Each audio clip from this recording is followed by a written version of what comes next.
네, 안녕하십니까. 오늘 재료 양자물리 6번째 강의 슈로딩거 이퀘이션 첫 번째 시간을 갖도록 하겠습니다. 여러분 잘 아시다시피 그 슈로딩거라는 물리학자가 이 슈로딩거 방정식을 제안을 하면서 1933년에 노벨 물리학상을 수상을 하게 됩니다. 자, 양자물리에서 가장 중요한 기여를 하신 분 중에 한 분이시고요. 그 오른쪽 그림에 이렇게 동상이 표현되어 있는 것처럼 슈로딩거 이퀘이션은 아주 간단한 형태로 표현이 됩니다. 자, 이 방정식을 이용해서 우리가 수소 원자 안에 있는 전자의 움직임을 이제 설명할 수 있게 되고요. 양자 상태를 이제 좀 더 정확하게 이해를 할 수가 있게 됩니다. 자, 슈로딩거가 1933년에 노벨 물리학상을 수상하는데 가장 그 결정적인 역할을 한 그 논문이 1926년 미국 물리학회지에 발표된 이제 이 논문입니다. 자, 이 논문은 이제 애톰과 몰레큘에서 전자가 가지고 있는 그 역학에 대한 undulatory theory, 다시 말씀드리면 이제 그 파동 이론이라고 할 수 있어요. 이제 그러한 이론을 그 일반화된 이론을 이제 처음으로 제안을 하게 됩니다.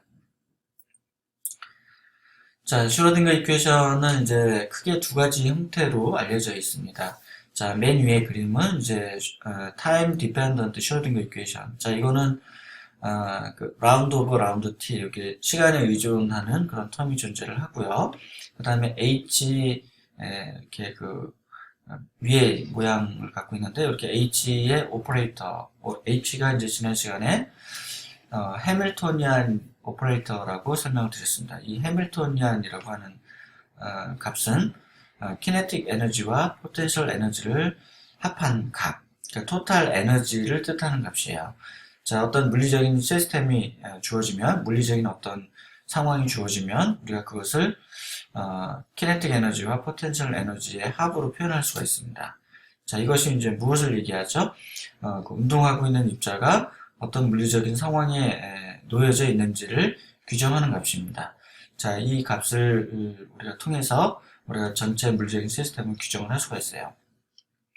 자, H라고 하는 이 오퍼레이터 값을 키네틱 에너지와 포텐셜 에너지의 이 값을 위에 이제 H 오퍼레이터에 넣어주게 되면 두 번째 있는 박스에 있는 것처럼 타임 디펜던트 슈로딩거 이퀘이션을 이제 이렇게 표현할 수가 있습니다. 자, 먼저 강의 시간에 제가 잠깐 말씀드렸지만은 양자 물리의 그 이제 주 연구 분야가 원자 안에 있는 이제 전자의 이제 운동을 기술을 하는 겁니다. 그래서 이 전자들은 이제 빛의 속도로 운동하는 것이 아니기 때문에 상대성 이론의 영향을 받지 않습니다.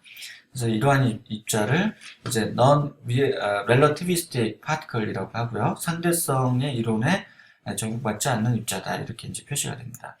자, 그래서 이제 그 타임 디펜던트 슈로딩거 이퀘이션은 이렇게 표시가 되고요. 자, 이 중에서 이제 타임 디펜던트의 관련된 항을 우리가 컨스탄트라고 놓고 우리가 타임 인디펜던트, 자, 시간에 의존하지 않는 슈로딩거 이퀘이션을 자, 이렇게 세 번째 박스처럼 간단히 쓸 수가 있어요. 자, 여기도 마찬가지로 해밀토니안 오퍼레이터는 키네틱 에너지와 포텐셜 에너지의 합으로 되어 있기 때문에 우리가 네 번째 박스처럼 자, 타임 인디펜던트 슈로딩거 이퀘이션은 이렇게 간단하게 쓸 수가 있습니다. 자, 이제 지금부터 어떻게 해서 그 슈로딩거 이퀘이션이 유도가 되는지 잠깐 소개를 드릴게요. 자, 우리가 자연에 존재하는 모든 입자들은 자, 웨이브다라고 하는 것이 드브로이의 그 물질파의 개념이었습니다. 그러면 우리가 그 웨이브의 특성을 좀 알아야 되겠죠? 자, 자연계에 존재하는 입자들은 대부분 그 전자기파입니다. 자, 일렉트로매그네틱 웨이브를 갖고 있어요. 자, 우리 그림에서 보시는 것처럼 프로퍼게이팅 그 디렉션을 따라서 자, Y와 G 디렉션에 이렇게 그 앰플리튜드가 증가되었다가 감소되었다가 이것이 이제 무한하게 반복되는 그런 웨이브 형태를 갖고 있고요. 특별히 일렉트릭 그 부분과 매그네틱 부분이 이렇게 90도 형태로 항상 같이 쌍으로 그렇게 해서 프로퍼게이션을 하고 있는 것이 일렉트로매그네틱 웨이브 형태입니다. 자, 우리가 기억할 것은 자, 이렇게 하나의 웨이브가 있다면 그것이 사인 웨이브 같은 형태를 우리가 보통은 이제 발견을 할 수가 있게 됩니다. 자, 우리가 그 일렉트로매그네틱 웨이브의 모양을 우리가 웨이브 펑션을 우리가 앞의 시간에 이제 이렇게 exponential 펑션으로 표현할 수 있다. 여기서 large A는 amplitude가 되고요. 자, exponential I는 이제 허수가 되고요. KX, 자, X 방향으로 웨이브 넘버 K만큼 운동하는, 그 다음에 오메가는 angular frequency입니다. 그 다음에 T는 이제 time이죠. 자, 이렇게, 자, 이런 형태로, 자, 웨이브 펑션을 기술할 수 있다라고 하는 것이 이미 오래전부터 잘 알려져 있습니다. 자, 이, 기본 가정을, 그러니까 슈로딩거가 두브로이의 매스 웨이브라고 하는 개념을 적극적으로 받아들이면서, 자, 수소 원자 안에 있는, 그 전자도 이런 웨이브의 형태를 가지고 있을 거다라고 가정을 하고, 그 웨이브의 펑션을 직접적으로 이용해서 양자 상태를 설명하려고 한 겁니다. 자, 조금 복잡해 보이는 수식들이 나오는데요. 간단하게 좀 설명을 드릴게요. 자, 그 전자가 갖고 있는 모멘텀은 그 모멘텀 P는 H바 그다음 웨이브 넘버 K 이렇게 곱으로 나타낼 수가 있고요. 우리가 다르게 표현하면 이제 그 파티클이 갖고 있는 에너지는 H바의 앵귤러 프리퀀시 오메가를 곱한 값입니다. 자, 이렇게 표현할 수 있다는 거는 플랑크와 아인슈타인이 이미 제안을 했었죠. 자, 그러면 우리가 앞에서 자, 웨이브 펑션 푸사이를 위치 x와 시간 t의 함수로 이제 지수 함수로 이렇게 나타낼 수 있었는데, 자, 이것을 x로 두 번을 미분하게 되면요, 라운드 제곱 푸사이 오버 라운드 x 제곱 이렇게 표현할 수가 있겠죠.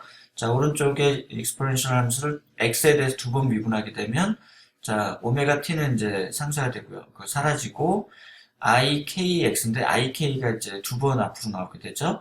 이 ikx가 이게 k의 제곱이 되고 i의 제곱을 하게 되면 마이너스 1이 되니까 마이너스 k 제곱 푸사이 이렇게 이제 표현이 됩니다.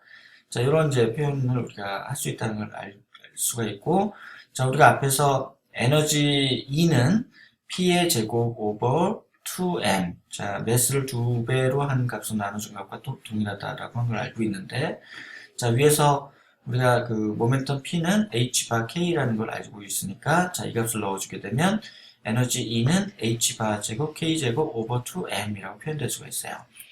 자, 우리는 바로 위에서 이제 썼던, 자, x에 대해서 두 번 미분했던 그 값을, 자, k 제곱 대신에 우리가 에너지를 표현할 수 있겠죠? 또 모멘텀으로 표현할 수 있겠죠? 그러면 이제 6-3의 수식처럼 이렇게 이제 표현이 됩니다. 자, 우리가 동일한 방법으로 웨이브 펑션 푸사이를 이제 시간에 대해서 한 번 미분을 하게 돼요. 그러면 라운드 푸사이 오버 라운드 t는 마이너스 i 오메가 푸사이 이렇게 표현이 되겠죠? 자, 여기서 이제 에너지 E는 H바 오메가로 표현할 수 있었고, 그래서 우리가 6-4의 수식을 6-5처럼 IH바 라운드 푸사이 오버 라운드 T는 이제 에너지 E 푸사이 이렇게 표현할 수가 있습니다. 자, 여기서 이제 우리가 여기 에너지 E는 키네틱 에너지와 포텐셜 에너지로 이렇게 나눌 수가 있어요. 키네틱 에너지는 P의 제곱 오버 2m이 되고요. 포텐셜 에너지는 이제 Vx 이렇게 표현할 수가 있는데, 그러면 이제 거기다가 이제 우리가 자, 바로 토탈 에너지는 푸사이를 곱해도 크게 변함이 없겠죠? 같겠죠? 그래서 우리 6-6처럼 에너지 E, 여기 에너지는 이제 토탈 에너지고, 푸사이는 이제 웨이브 펑션이 되죠. 그 다음에 P 제곱 오버 2m은 키네틱 에너지, 거기 푸사이를 곱하고, 그 다음에 V는 포텐셜 에너지, 거기다 푸사이를 곱하는, 자, 6-6과 같은 수식을 얻을 수가 있습니다. 자, 그러면은, 자, 이 수식을 좀 다시 좀 변형을 시켜보는 거예요.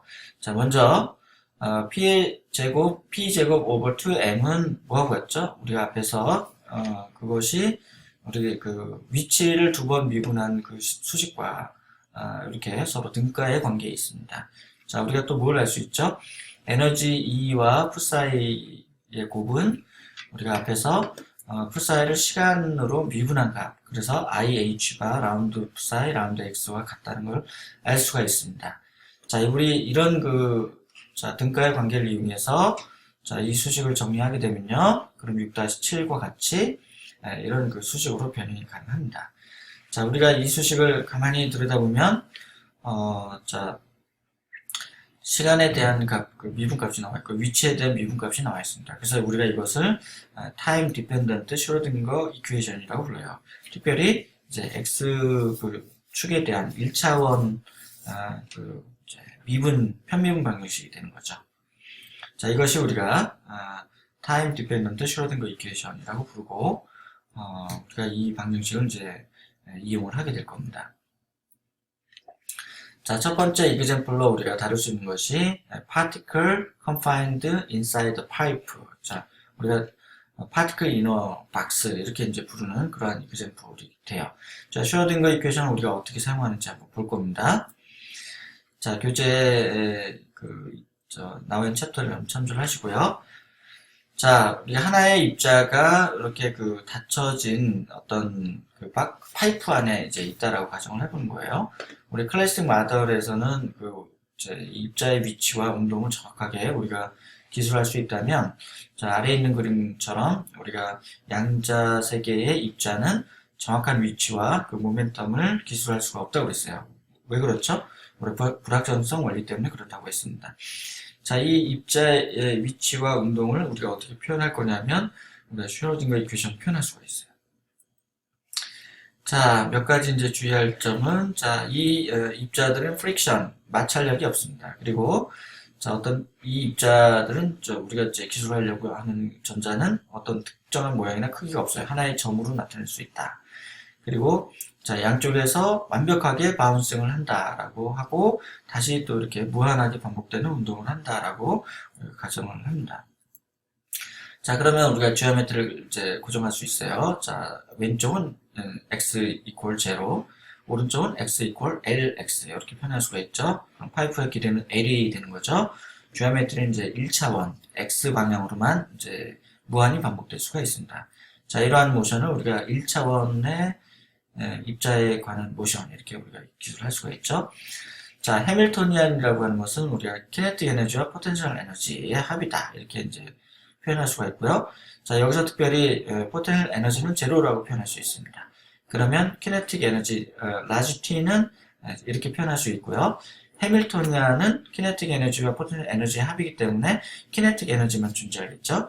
다시 일반화해서 말씀드리면 해밀토니안이라고 하는 이 토탈 에너지 값은 키네틱 에너지와 포텐셜 에너지의 합이에요. 여기서 이제 포텐셜 에너지가 제로인 경우죠. 자, 해밀토니안 아이겐 펑션 프로블럼을 우리가 이제 이렇게 표현할 수 있습니다. 이것이 우리가 슈로딩거 이퀘이션이에요. 특별히 타임에 의존하지 않기 때문에 타임 인디펜던트 슈로딩거 이퀘이션이라고 부릅니다. 자, 해밀토니안 H 그 다음에 웨이브 펑션 풋사이는 아이겐 밸류 에너지 E 그 다음에 웨이브 펑션 풋사이 이렇게 표현을 하게 됩니다. 그래서 우리가 특별히 해밀토니안 값이 키네틱 에너지만 표현을 하기 때문에 H 대신에 이렇게 키네틱 에너지의 그 텀으로 바꿔서 자, 이렇게 아래에 있는 수식과 같이 표현할 수 있어요. 자, 우리가 바운더리 컨디션은 뭐죠? 풋사이가 x가 제로일 때 풋사이가 제로고 x가 l에 도달하면 풋사이가 제로야. 그 중간에는 이제 어떤 의미의 값을 가진다라고 표현할 수가 있습니다. 자, 그러면 우리가 그 솔루션을 이제 구해보는 거예요. 자, 우리가 올바른 솔루션은 이제 자, 에너지가 포지티브고, 자, 이것이 어떤 사인 웨이브의 형태를 가지고 있다. 이렇게 우리가 생각하고 풀 수가 있습니다. 그렇게 해서 풀게 되면, 자, 우리가 이니셜 컨디션, 바운더리 컨디션을 적용하게 되면, 사인 KL은 제로가 돼요. 자, 이 조건이 만족되려면, KL 값이 파이의 n승이 돼야 됩니다. 자, 그러면은 우리가, 자, 파이의 n승이니까 KL이 n파이가 되는데, 그러면 거기에 가능한 웨이브 넘버 K는 파이 오버 L, 2파이 오버 L, 3파이 오버 L 이렇게 무한하게 반복되는 조건이 성립이 돼요. 이 조건일 때만 우리가 웨이브가 성립됩니다. 자, 그러면 이제 거기에 관한 솔루션을 우리가 이렇게 나눠서 생각할 수 있어요. 자, 이 의미에 대해서는 제가